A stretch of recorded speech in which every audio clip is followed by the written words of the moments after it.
E aí, pessoal, sejam bem-vindos para mais um episódio de hoje. A gente vai conversar sobre um autor importantíssimo na literatura brasileira, o Lima Barreto. Você já deve ter ouvido falar dele, mas será que todo mundo sabe a vida dele influenciou a obra?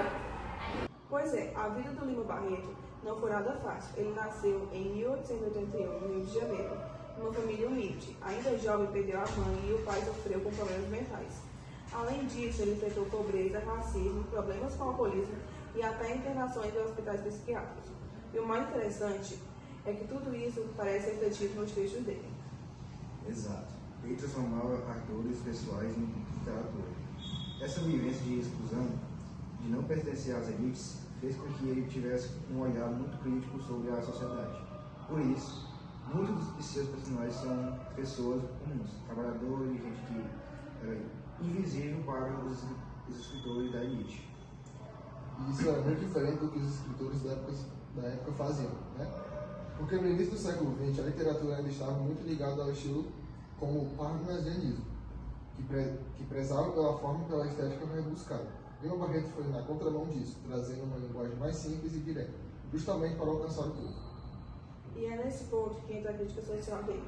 O Brasil da Primeira República estava passando por várias transformações, urbanização, modernização do Rio de Janeiro, tentativas de mostrar uma imagem de país mais civilizado, mas na prática a desigualdade social continuava enorme. Lima Barreto mostrava essas contradições.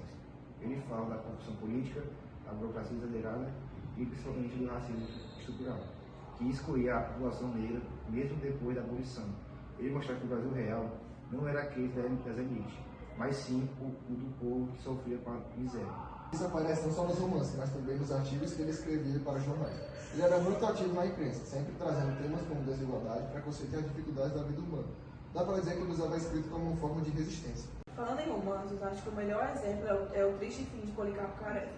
O Policarpo é aquele funcionário público idealista, que acreditava na cultura brasileira, na agricultura nacional, mas que acaba sendo ridicularizado e destruído pelo próprio sistema em que acreditava.